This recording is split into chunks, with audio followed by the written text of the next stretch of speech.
live, and I'm so excited today to bring Silvika Ruska, and she's going to talk about leadership. I'm really excited about that because leadership is something that I didn't know I was a leader until just recently. And so now when I had to step into that, I was like, how do I do that? And so Silvika is one who teaches people how to do that. And then once they're in there, like how to become better leaders. But first, before we get started, I want to thank my sponsor, The Prepared Performer. And The Prepared Performer supports businesses and experts to gain more credibility, visibility, and to be known as the authority in their space so that you can attract a flood of leads who are ready to throw their credit cards at your face. So if you are ready to have credit cards thrown at your face, go to thepreparedperformer.com. And next, I want to announce that I'm going to be speaking at an event called MSB, which is Massive Success Breakthrough. And that is February 9th through 11th of 2018. I'm super excited because this is my first time speaking on like a big stage, right? Quote unquote, real stage. So I'm really excited to do that. And I'll be sharing the stage with some big names. Greg Reed will be there, Matt Maddox, Caleb Maddox, and some other, really big name people. So I'm excited to be there. If you want to attend that, go to attendmsb.com. And then if you find that this leadership conversation here is something that is of value, please, please, please share it out to your audience, because any information that we can give to help people grow as human beings, become better leaders, and just do better for this planet, the better it is. So I want to welcome, wait, hold on a second here. Welcome, Silvika Ruska. I said the last name right? Yeah. It's good. Sorry.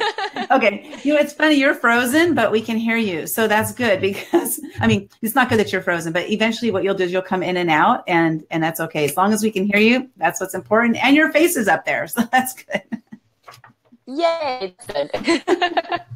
So I met Silvika. I to stare at the camera and smile. There you go. Just next time it's frozen, it's going to be.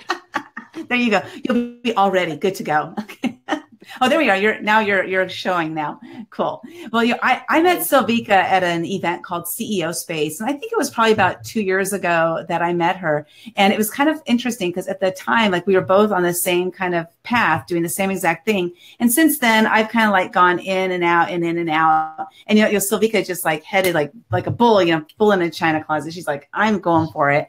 And so she's been doing a lot of really great things, helping people become leaders in their space, and helping people who are currently leaders become better leaders, because, you can always have room for improvement, no matter who you are.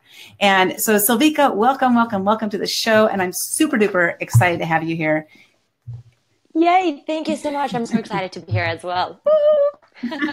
Well, first I want to ask, where are you from? I think I know, but I want to make sure I remember, but where are you from? Yes. Originally, I'm from Romania, and I moved to the United States when I was really young with my big fat Romanian family. And so, and then grew up here. English is my third language though, because I grew up speaking Romanian and Slovakian. Okay. So how old were you when you said young, but how old? I was about almost 6. Almost 6. So by the age of 6, were you speaking 3 languages already, or just the 2 languages? 3 languages. 3 languages. Yep. That's amazing, right? Because you think about how children really have the ability to absorb so much information. I know we're talking about leadership, but I want to just talk about this because children are sponges, literally. And really, if you think about it, if you're a parent, you have an opportunity to have your child learn as much as they want, or as much as you want them to, I guess. You don't really want to force it down their throat. And when they're children, the way, especially now having learned so much more. So, I'm from a large family, so I can see that difference in children, but especially learning more from the neuroscience perspective of how our brain develops. Oh my gosh, as parents, the tone you set for your children, especially in the first 7 years of their life, wow, you can really set them up for success. Exactly. And that's a great point, because you can teach your children. There are some that are they seem to be natural leaders. And I'm going to tell a quick story along that lines, because when I was little, and I never thought about it because I was thinking, I'm going to talk to Silvika today. What are we going to talk about? Oh my God. I remember when we were little, we would go trick-or-treating, and we would come home, and it was me, my little sister, who's like 16 months younger than me, and my older sister, who's almost 4 years, my little sister, a year and a half younger than me, and my older sister like 4 years older than me. Well, of course, I emulated my older sister, right? So I learned from her. Well, what did I learn? I learned how to become, I wrote it down to make sure I said it right. I learned how to become a manipulative leader. You know, I know it's not good, but I'm not down, you know, I shouldn't say that. I know. Yes. Yes. Okay. So my sister was like, okay, here's what we do. When we get our candy, we're going to all dump our candy out, and then we're going to trade, and I'm going to trade. So we would say to my younger sister, I'm going to trade you 2 of these candies for 1 chocolate, because I love chocolate, you know? So I was like, how can I get what I want and have her think that she's getting the better deal? Yeah. Is that terrible? That's my child. Well, it depends. Depends. What if your younger sister really liked candy, didn't really like chocolate? Then she was getting a better deal. I talked to her about Halloween, around Halloween this year. And I talked to her and told her that, reminded her about that story. And she's like, oh, well, I don't really like chocolate anyway. So I was like, she was totally getting the good of the deal, you know, but in my mind, I was like pulling the wool over her eyes. Like I was getting a better deal.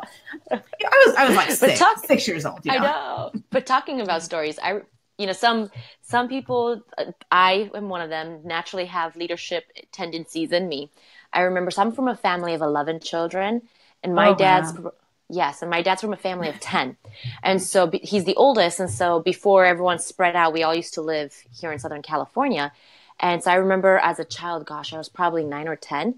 Our cousins were coming over, and then one of the games we decided to play is that we're part of a marching band. And so I self-appointed myself as the marching band conductor and assigned everyone what pretend instrument they're going to play. And then we would march around the backyard. It's like a little group of like 10 of us marching, and I'm conducting them and everything. So yeah. Where are you in the kids? Where are you in line? Oh, I'm 8 out of the 11. You're number 8, and you assigned your 10 siblings, so 7 of them older than you, assignments. Oh no! Well, this was my cousin, so they're a bit closer to my age range. Okay, gotcha. Yeah. My dad's from a family of 10, so we have a very large family. Oh my gosh, a family reunion must be like mayhem. Yeah, pretty organized. We have a lot of logisticians. I think that's a great word. I like that. That's so cool. So what age did you discover that you had that leadership? Uh-oh, I'm losing you. Shoot. Yeah. I'm here. I can hear you. Okay. So about what age did you discover that you said I'm a leader and I'm going to lead? If you ever said that. I think it was only once I reached high school that I realized that I'm a leader and I'm leading. Up until then, I just naturally did everything. I mean, in elementary school, I remember I was part of the student council. And in junior high, I remember I did not join the student council because at that time we would take the bus. And if you were part of the student council, you'd have to stay longer and I wouldn't be able to get a ride home, etc. So, and that's the first time when one of my, the student council leader told me, well, you should be in student council because you're a great leader. And up until that, I hadn't really considered myself a leader. And when I went to high school, that's when her words stuck with me. And I realized, wait a second, I am a leader. Whenever we have group assignments, I'm the one who assumes lead. Whenever we have this, whenever there's planning, I'm the one who assumes lead, and we delegate and we talk. And that's when I realized, wow, I am a leader. That's so cool to have that discovery at a young age, because I didn't discover it until I was 51. So, nothing against that or anything, but I just never thought of myself that way. I always had secretarial type jobs, admin type jobs. And so I was always being led, but I didn't even think about it that I was actually leading our team, because I was the lead in our team, but I was always had a boss, So I never thought of myself as a leader. But the day I discovered it, I was like, oh my God, I'm a leader. So I can lead for good or lead for bad. And I have a choice. I don't have to be that manipulative leader that I was at age 6. I can step into being a great leader that really moves people into action or moves people to making a positive impact on the world. Right? Yes. One of the things a few weeks back, I was leading a training session at the Boys and Girls Club in one of the cities in Orange County. And I remember I started it out with this because a lot of us are leaders and we just don't realize that. We Yeah. don't admit it to ourselves. And so, or we just not aware of it because we have this view of ourselves that, oh no, who am I to put myself in this position? When, and so what I started off as is I asked them, do you motivate and inspire people? And I asked whoever, if you know that you motivate and inspire people, raise your hand. Are Mm-hmm. you in charge of leading something? Are you, no, I didn't use the word leading. Are you in charge of making sure something gets done? Do people come to you to ask you for help? And then I said, well, if you answered yes to any of those questions, you are a leader. Mm-hmm. We so often think that leadership is a position. And in a systematic system, so when we look in corporate America or politics, things like that, yes, position does assume leadership. Most people start leader position, but position in and of itself is not leadership. It's permission. If people give you permission to influence them, if people give you permission to lead them somewhere, you are a leader.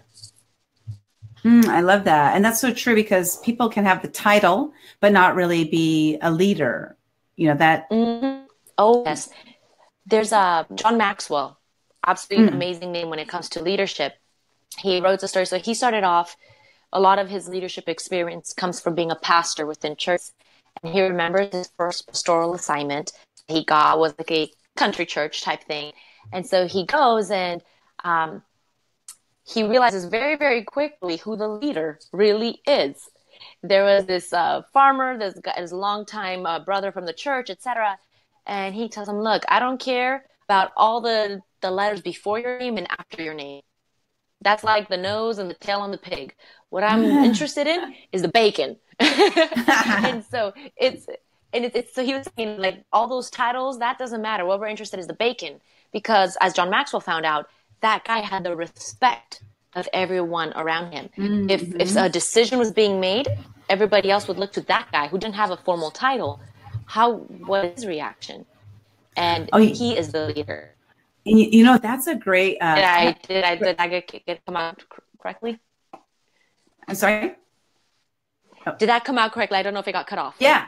Yes, it did. Yeah. Okay, perfect. It's interesting. So I want to first welcome Keith McGregor is here, or he might not be. He might have had to leave. And then Patty Mays. Patty Mays, she's like so amazing. Patty will share it, I'm sure. Patty, Right, Patty? thank you so much. Do you know Patty? No, but I just thank you for being here. I love welcoming people. It's awesome. And so Patty is really great at always like putting like little notes of what is said. So she says, if people give you permission, you are a leader. Silvika Rosca. Oh, thank you. So that's awesome. Well, that really begs a great question. And that is, for example, just recently, I've stepped into the role of being editor for an entrepreneur magazine, not the entrepreneur magazine, but it's called Life by Design. So I stepped into this role as editor, but it's kind of like I slid in because I was like, could you guys use some help? Kind of like that way, really. And they were like, sure, we could use some help. So I started helping with the proofreading. And then next thing I know, they're like, would you like to be the editor? And I said, yeah, sure, I'll be the editor. So I'm stepping into a role of leadership in a way, right? But I'm being led again. So I'm like, okay, where do I fit?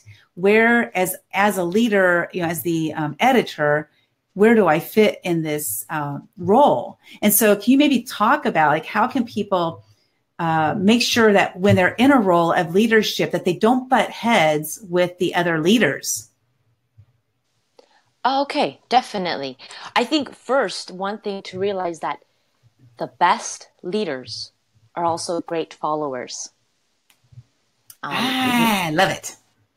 Yes. Patty, put that one down.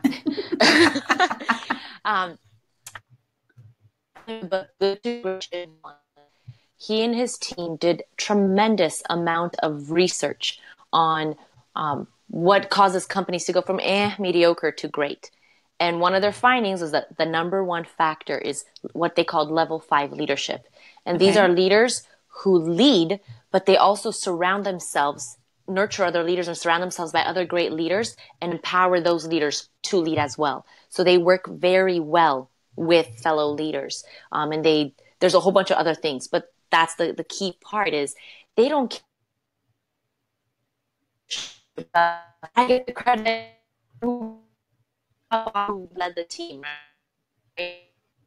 But for you, for example, you're the editor and there are other leaders. And so the best way to be that team player as a leader is get to know the other leaders, get to know what are their visions for the paper.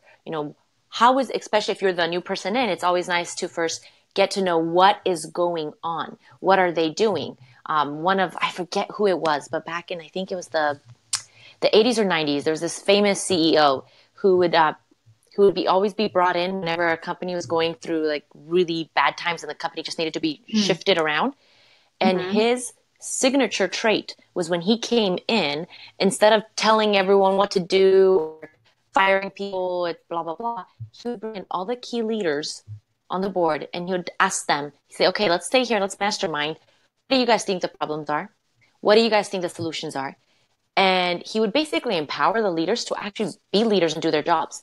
And in more cases than not, actually use the existing leaders and have them work for that, just empower them, how to be able to bring people together. And I think that's one of the things as an editing, that's one of the powerful things, that you have all, the different contributors, you have all the different aspects of a magazine, and the editor comes together and you piece it all together. So you get to talk with all the other leaders, see what their visions are, and see how can you marry those visions together to get the bus going wherever you guys want it to go. I like that. Who's driving the bus? The leaders. Who's driving the bus? Who's driving that bus? That's really awesome. I love that because, great leaders, because I think about like any of the experiences I've had in the past, because I did work in corporate for 30 something years, like 35 years. And I can like look down the line and see which of my bosses that really were good leaders and which weren't. And the ones that were the ones who actually incorporated our thoughts and ideas into the program. So that way we felt empowered to speak up. And that was so like, for me, like the most valuable thing is to feel like my voice is being heard, Oh, yes. Yeah. Oh, yes. So important. So important. So how do you go in to a company that's not doing well and turn them around? Do you do the same kind of format as the gentleman's name you mentioned? Not yet. Not yet. Eventually I will be at that level. Right now, the way I go in is I've partnered with a company called Spectrum Knowledge, and they've been in the business for about 13 years. And so they are looking for people like me who know leadership and who are willing to go out and teach us. They send me out to different Fortune 200 companies. And at these Fortune 200 companies, they're companies either primarily right now, they're very large companies that are very bureaucratic, this is the way we've always done things. They want to empower their employees. They want, first of all, to get their employees to realize you are leaders and we want you to start stepping up as leaders. And so to help train their employees as leaders, to start, and there's like 3 aspects of leadership that we cover. There's a whole bunch of different tools in there, but it's first learning how to lead yourself. Okay. Then learning how to lead others. Okay. And then how do you lead change? And the biggest one always comes to lead yourself. There is a Harvard Business Review frequent contributor who wrote he co-authored a book called The Principles of Adaptive Leadership. The name slips, Principles of Adaptive Leadership, if you look at it. And he said the best, when you look at leadership and leaders, it's like going to a dance. So first, the best leaders, what they do is they stay at the back of the floor, observe the dance floor. They observe everything first to get a feeling of, okay, what is going on. Then they prepare themselves, and then they go out on the dance floor and dance or put into action whatever their preparation was. Okay. And so that's one of the big things that we help with is, so here, actually, let me put it this way. And so the biggest thing we help with especially is the aspect of people being able to view themselves as leaders and learning to lead themselves. Because once you can learn to lead yourself. You broke up a little. You broke up a little bit there, and I think that was very important. So say that part again. Okay. So the most important part about our training is helping people see themselves as leaders and learning to lead themselves. because once you are able to lead yourself, then you are able to lead others. And there's so earlier this year, Routledge and Global Shape Leader in the UK, they released a study that they had done of where they, for the past 7 years, they they looked at 360 performance reviews. Mm-hmm. And the one thing that they noticed, I mean, there's a lot of different statistics, especially as a female, I'm proud of quite a few of them. But one of the statistics when it comes to leaders and how leaders view themselves is they looked at managers, and they looked at how did managers rate themselves compared to how everyone else rated them. Mm. Female managers tended to underrate themselves by 29%. Wow. And Wow. managers underrated themselves by 15%. So both male and female tend to underrate themselves. They tend to underestimate themselves, think that they're doing a worse job than they're actually doing, or they're less capable than they are. Mm-hmm. And women, though, especially so much more so. And, you know, this links back at the beginning where you said you didn't realize you were a leader until now. Yeah. But you have been a leader all along. And if people believe they are not leaders, if people, we know this, the mindset perspective, if you believe that you don't have the power or the influence to change something, then nothing's going to happen. You're not going to change anything. And the Mm-hmm. companies these days, we live in a very, very fast changing world. That's like nothing new, right? But Right. companies have been, I come from the defense industry. That's the background. And so companies that have been in place for 70, 100, years, they have certain ways of getting things done.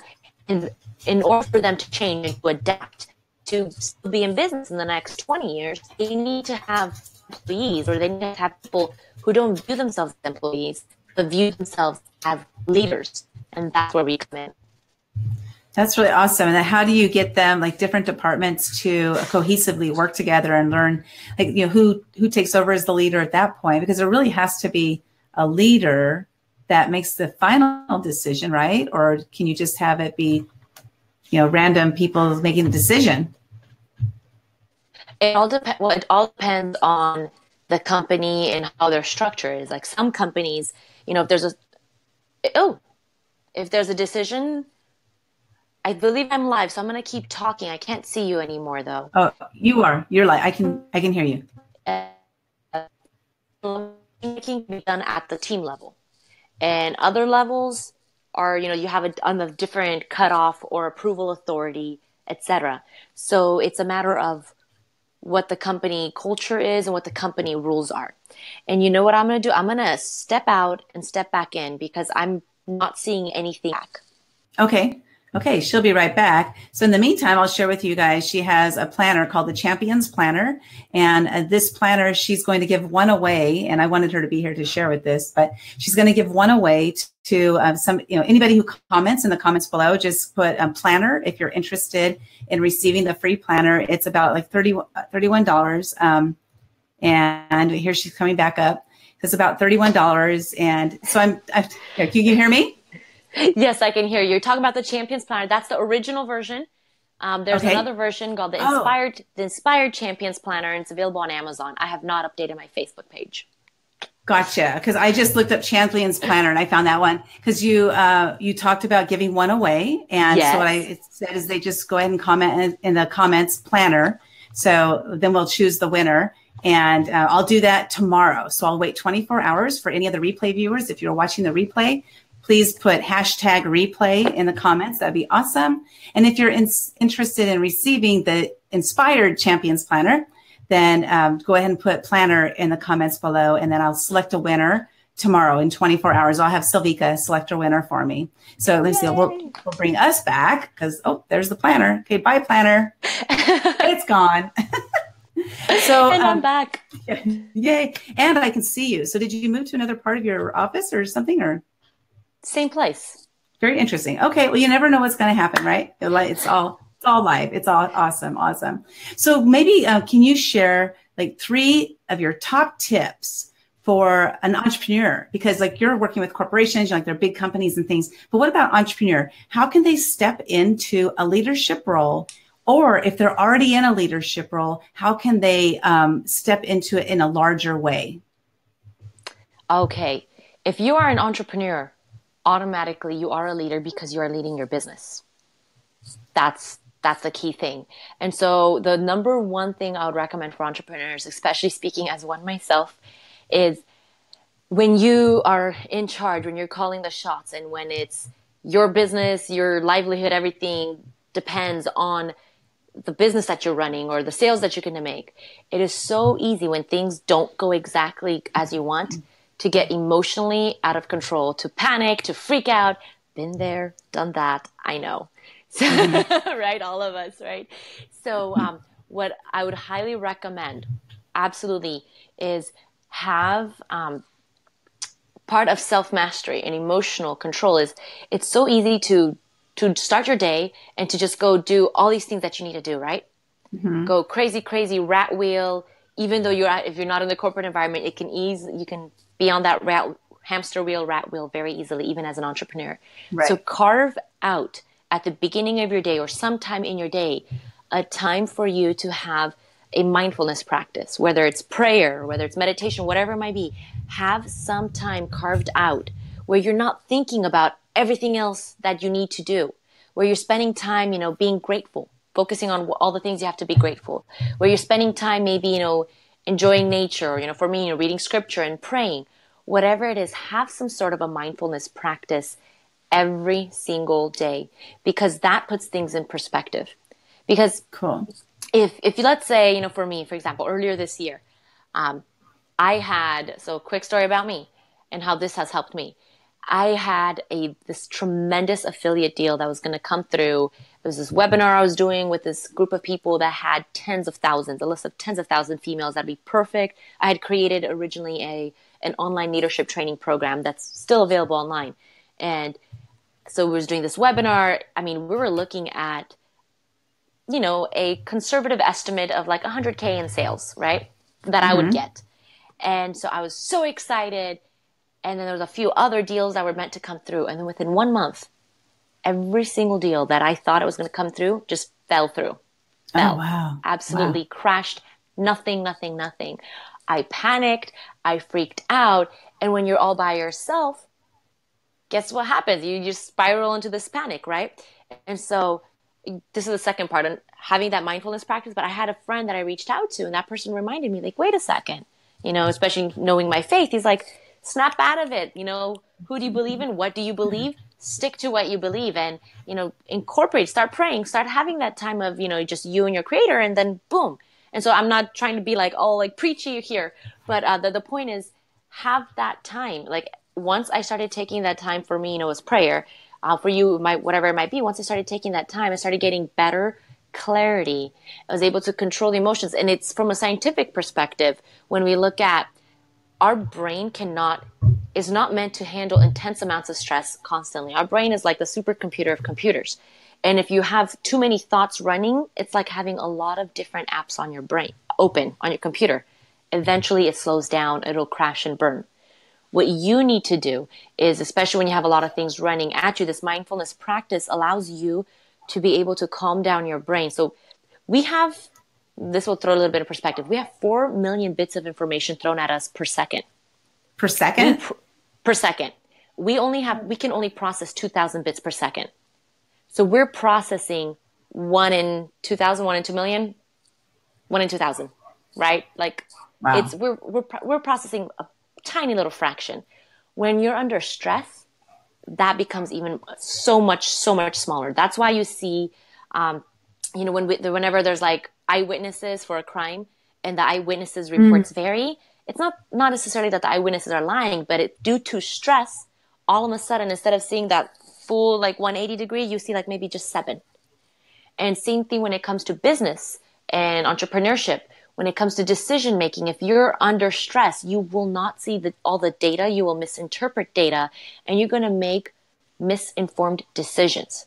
So having that mindfulness practice every single day helps your brain be able to just reset and deal with that stress. I'm a certified extreme performance coach, extreme focus coach. And so with David Austin, I believe And so one of the principles we have is called RESPA, the crocodile. And the first R is relax. No matter what's coming at you in life, just relax first. Mm-hmm. And you'll see just the act of relaxing, the act of breathing in and breathing out slowly calms your brain down, and it enables your logical brain then to start taking control and taking over instead of just your amygdala, your emotional part, just reacting. So that's the first number one tip that I'd give. And what was the question? Because I started talking, I forgot the original question. Well, that's okay because I wanted to actually mention something because shoot, I forgot what that was. Never mind. We'll skip it because darn it, I can't remember because it was really funny. So I'll just have to remember it myself. I was just kidding. So the question was, if somebody is, first of all, if they're just discovering they're a leader, how do they step into it? But then after they've discovered it, or somebody who is already a leader, like they already know they're a leader, how do they become a better leader? Mm-hmm. Definitely. So perfect. Awesomeness. So that mindfulness practice. But you had three practices. You said mindfulness. So what was the second one? So the second one is really get to know yourself. Before you can lead others, you need to lead yourself.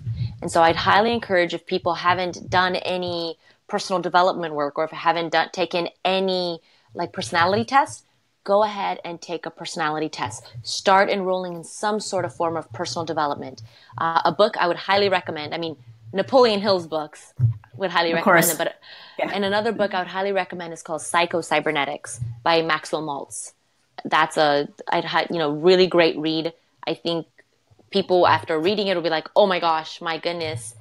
So highly recommend reading that. And then taking a personality test. There's a website, my favorite so far has been this website called 16. So that's the number 16 personalities.com. It's a version of the Briggs-Meyer test. That's awesome. I've had that. Yeah. Yeah. So they have a free little quick write-up. You can, for any of my clients, what I do is I give them the full in-depth write-up, which is usually between 150 to 170 pages. I highly recommend that because what happens is when you take personality tests, none of them will be all-encompassing, right? It's not going to be like, you're just this one personality and that's it. We're fluid as human beings, right? In different situations, we're slightly different, but we have habits and we have tendencies, and we tend to react a certain way, or we tend to act a certain way. So once you know yourself, or like Dave Corbin in his book Illuminate, right? Yeah, which is actually right over here. Awesome. Anyways. I have it here somewhere too. It's on my shelf. So it's awesome. Right? So, yes, the whole positive thinking and, negative thinking, it's, if you have any weaknesses, you want to be able to shine a light on them, because you want to be able to know, what are those weaknesses? Are they something that you want to be able to improve? Are they something that you want to be able to get other people to improve? And so many times just being aware of who you are, your tendencies, will then help you be able to not only lead yourself, but to lead others. A lot of times what I've noticed in, whether it's in corporate America or in the entrepreneurial world, when we're conversing with others, we kind of expect people to communicate, to understand things the way we do. Right. But people don't. I mean, if you meet someone with the same personality type, then yes, you guys will click more, right? But by knowing yourself, by me knowing what is my communication style, what is my preference, I was able to realize, okay, wait a second. So when I'm talking to certain people and they're reacting a certain way, when you're talking with potential clients or potential customers, right? Potential investors, knowing, oh wait, I tend to be very much more staccato. I tend to talk very fast. That's one of the things at all my speaking engagements. There's always someone who says, could you talk just a little slower? And then you have someone else who says, can you speed up? So I have to train myself, right? But being aware of myself, being aware of my tendencies, being aware of how I perceive the world is a very critical element. And being aware of some people. Some people are excellent leaders, but they want to be backstage leaders, not spotlight leaders. You can be a backstage leader. I know one of my friends is an amazing, amazing leader, but she wants to be a backstage leader. And so that's one of the things, she's very clear. She's like, look, you can be the spotlight, you can be the figurehead, whatever. I'll do the work. You can give me credit or whatever. It doesn't matter. I'm just so passionate about this. I want to get it done. And so knowing that about yourself is critical. So that's step 2. I would highly, highly recommend personal development. That goes a long, long way. Okay, well, before we go to step three, so I want to mention Hans is in the house, Hans Feller, lead and Hans, know. what it up, Hans? Oh my gosh, Hans is amazing. I I don't know know him. him. I'll have to meet him. So he says, lead and know yourself. And so I wanted to share, I did remember the story. Okay. Oh, So, yay. okay. So because you were talking about when we're stressed that the numbers go down, right? As far as Mm-hmm. our ability to know what's going on or whatever. So I used to work at this bank and I was sitting there, my station, and I was a teller, and this other girl was at her teller station, and we were close. I would say like maybe, I don't know, 5 or 10 feet from each other. Mm-hmm. And I'm sitting there and this guy walks in. I notice him. He's very cute, and so I'm looking at him and stuff, and she's checking him out too. And then when he was done and he left, she's like, I was just robbed. And I was like, oh my God, you're kidding. Here I was like, just not even noticing what was going on because it was so quiet. Like he pushed a note under, to her and everything. She gave him the money. Luckily, she only had $135 in her drawer at the time. So it was really good. But she didn't remember very much of what he looked like. But I remembered everything because I was in a different state of mind, right? So it's so true. Like Yes. she had this stress that took over once he handed her that note that like I didn't even recognize. So it was really interesting. Like when you mentioned that, I was like, oh yeah, there was that bank robber That's, situation. my gosh, you have stories. Those are We found amazing him. stories. I'm glad you we found found him. we did, so the cops came and then she and I got in the cop car and we drove around. We were downtown, drove around downtown. They're like, okay, we think we have him. So they took us and drove us by and we're like, yeah, that's him, So it's like he was arrested, but it was like, wow, really, really fun. Yeah, but Good so time. one thing that I want to add on to the stress stuff. So what happens is there's this thing called an amygdala hijack. So the way our brain processes, when we get stimuli that come to us, we have what for our emotional brain and logical brain that tell us how to act. The emotional brain always gets the stimuli slightly faster. For everyone who's very scientific, I'm using these terms loosely. There are actual specific portions, your amygdala, your neocortex, et cetera, right now just for the purpose of the discussion. So your emotional brain gets the stimuli so much faster. Like, okay, maybe it might be like a millisecond faster. For us, physically, we don't realize it, but for our brain, it's life year. And your logical brain gets the stimuli afterwards because it has more to travel. So what happens, like for example, let's say you see a lion running at you. Your Okay. amygdala would get that reaction and it controls your fight or flight response. And it's like, ah, right? Then your logical brain, whoa, the bars, we're okay. Don't run. We're good. When you're under stress, in most cases, we go about our life and our emotional and logical responses are basically at the same feel at the same time because when your brain is in normal conditions, it happens if the process is quickly enough. However, when you're under a lot of stress, it slows down your ability to be able to Oh, I don't know if you when your guys can emotional hear brain her. Okay. takes Okay. complete control and then you There we do go. something that you look back and you're like, oh my gosh, I have no idea how or why I would do that. Because when you're under the control of the amygdala hijack, you basically lose about between 10 to 15 IQ points. Oh, wow. And I'm a soccer fan, big time soccer fan. Um, So Zinedine Zidane, when France was playing against Italy in the World Cup, yeah, he headbutted the the last 2 minutes of the game. The last 2 minutes of his career, he headbutted one of the Italian players, and he gets kicked out. Dun, dun, dun, dun, dun, dun. And so now his entire career, he's remembered for this headbutt. And he had just a complete amygdala hijack moment because they were there. It was the last 2 minutes of the game. He was doing this for his country, etc.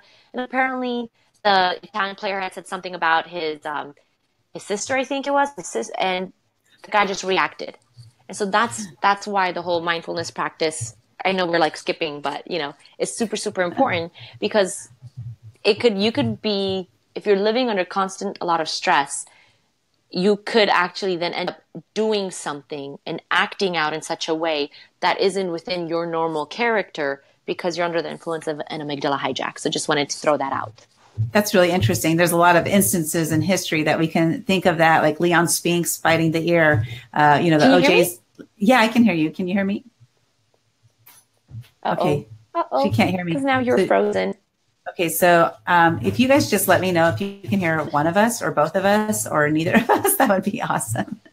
But I was just giving examples of, I'm going to have her go down. And she left and she's going to try to come back. So I was thinking of examples of like Leon Spinks, biting the ear. I think he was the one who bit the ear off of the boxer. And then another one be like the OJ Simpson, right? Like people doing things that are like totally out of their character. I'm going to try to bring her back. Hold on. Oh, Pat. Okay, cool. Can you? I heard the OJ Simpson part. Yes. Okay. Oh my goodness. I don't know why I brought that up, but yeah, I just thought like the OJ Simpson and the Leon Spinks things or Spinks or whatever, because those were incidences that might not have been in their normal character. I don't know. I don't know them personally, so I have no idea. But it wasn't what we knew them for, I guess we could say. But then now what we know them for are those two things. Mm-hmm. Yeah. So it's crazy. What's tip number 3? All right. The third thing is, as a leader, so we've talked about, mindfulness. We've talked about developing yourself and how to lead others, how to interact with others. That is a very important part of leadership.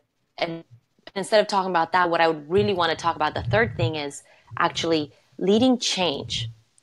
Change is inevitable. Change always happens. Yet change is something that we struggle with the most. Even people, because Gene Landrum, he was one of the founders. He helped found Chuck E. Cheese. I'm reading his book. Yeah. I'm reading his book called The Innovative Mind. And he talks about, I remember in May at Secret Knock, I actually got a chance to talk with him. I went back to his hotel room to help him bring his books. And he's awesome. He is.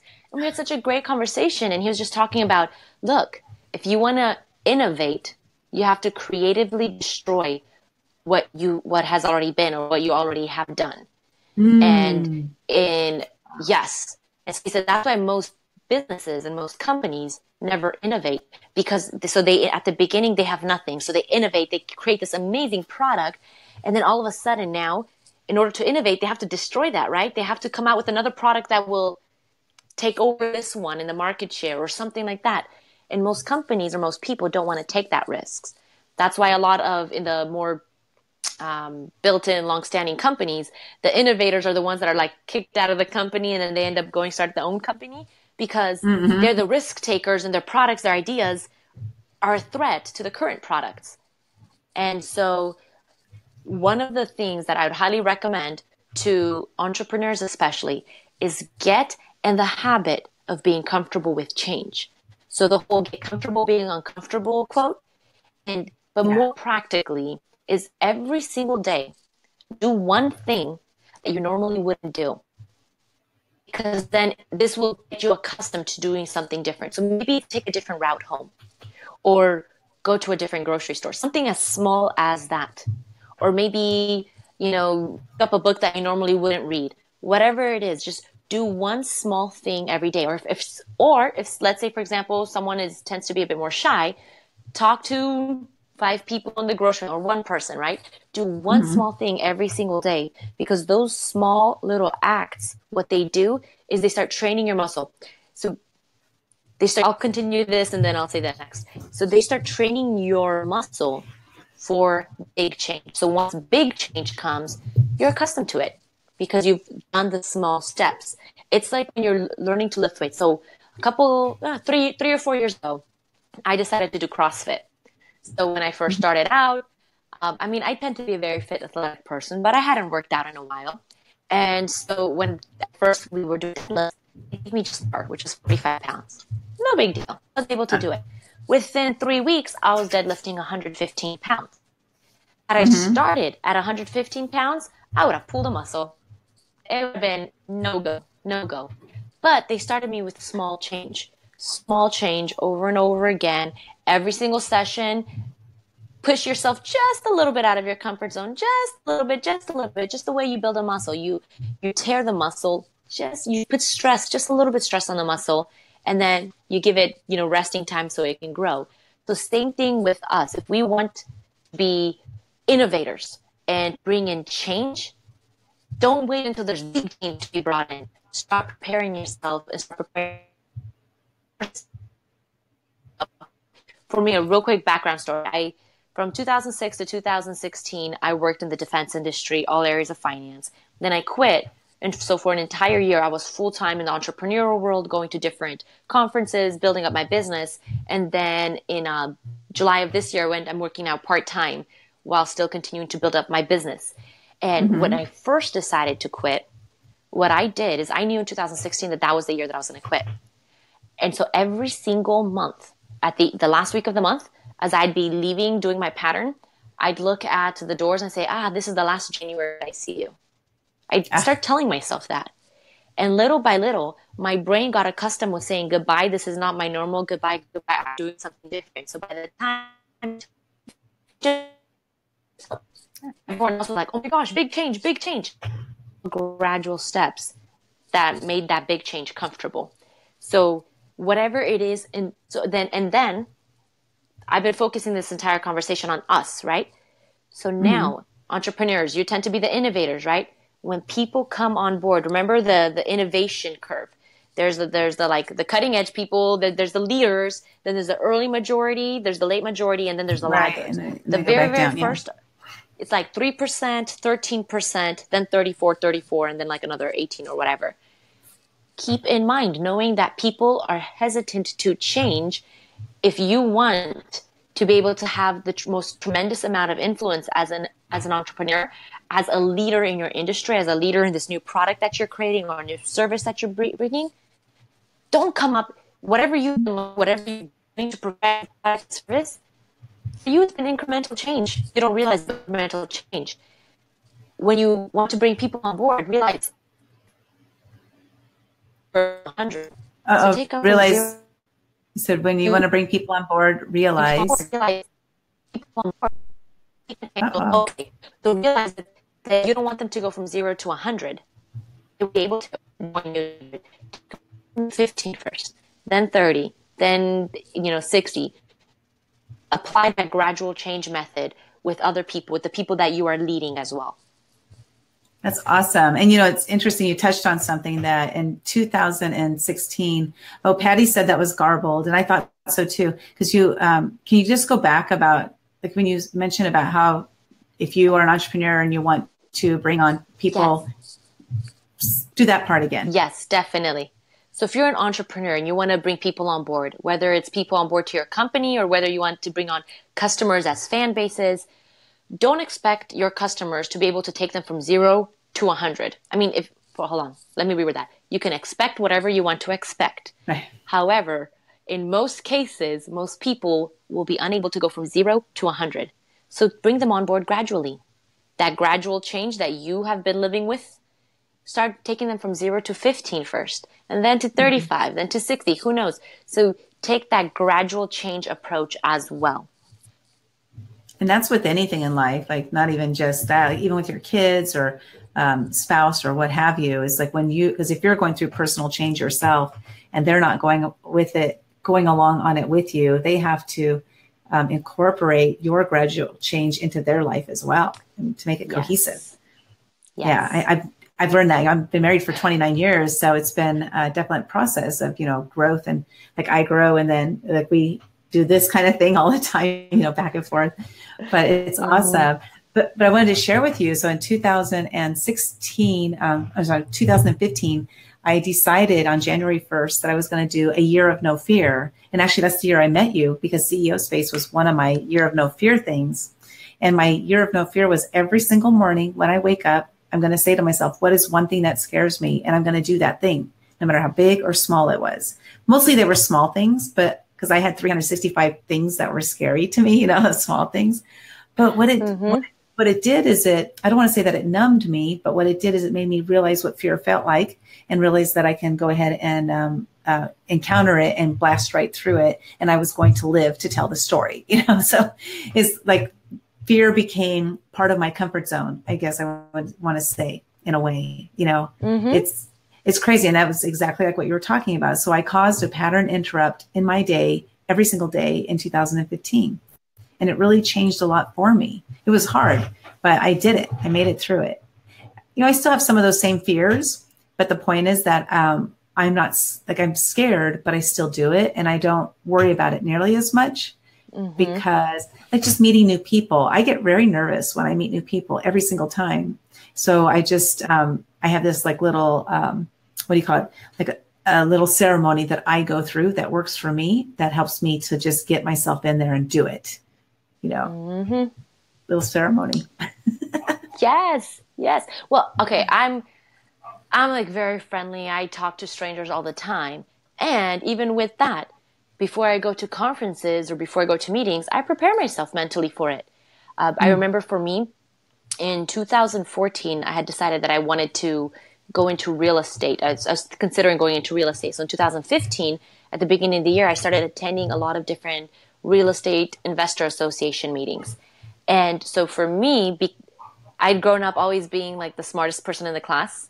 And so when I started going to the real estate investor, the REA meetings, REAI, whatever, I knew I'd be like the novice. I'd be the beginner in the room. And so part of me was like, I don't like it. This is uncomfortable. Yeah. This is new. I don't want to be the stupid one, right? That was my brain talking to me. Right. And so I'd prepare my brain and I'd say, okay, I'm going to go in here and I'm going to connect with one person. I'm going to make a connection with at least with one person. If anybody asks me anything, I'm saying, I'm just a beginner. I'm just here for information, right? Because then they're not going to ask me for whatever. Well, guess what happened? I'd go in there and I'd say I'm here just here for information. And before you know it, there'd be all these experienced people saying, oh my gosh, okay, then let me give you this advice and then this and this and then this course. Oh, you should follow this person. And I'm like, okay, I'm just not going to say anything anymore because y'all are giving me way too much information. But I would prepare my mind too. Even me being super bubbly, outgoing, I'd prepare myself to go into those rooms because we all face certain fears. And it's like what you said, it's not that, you don't have those fears anymore, but you're like, you know what it's like on the other side. So it's like a kid when they're first learning to swim, right? I remember when I first learned to swim, I was letting go of the ledge. And I remember one time I had my fingers from holding onto the cement ledge. Oh, there we go. Cement ledge. I heard that. Holding on to the cement ledge. Cement ledge, right? You're terrified. And so I remember I was terrified of letting go of the cement ledge to the point where once I even had sunburnt fingers from this hot cement. Oh, gosh. And then finally, because I was terrified, I'm like, I'm going to drown. And then once I finally kicked through and I realized, oh, I can do it, all of a sudden I was like, huh, that wasn't too bad. In most cases, that's what happens when we face our fears. Yeah, that's, I think as Greg Reed says, we spend 85% of the time worrying about the things that 10% of the time don't even happen. It's like, something like that. Yeah, something like that. So let's see, I want to, first of all, I want to mention again the Champions Planner. If you put in the, what is it called again? The Inspired Champions Planner.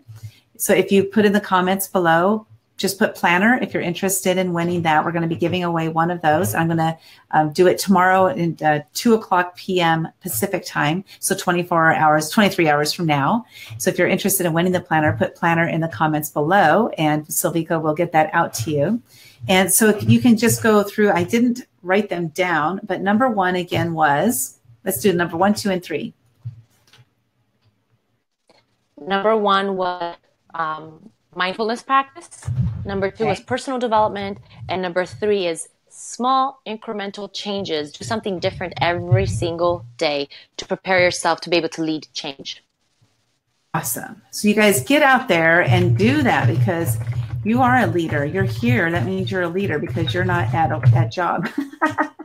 Right? Small incremental. There you go. You're not at a job 9 to 5, most likely, if you're here right now. So go ahead and go out there and lead something. So what is it you guys are interested in leading that you're not leading, or something that you are leading that you want to become a better leader at?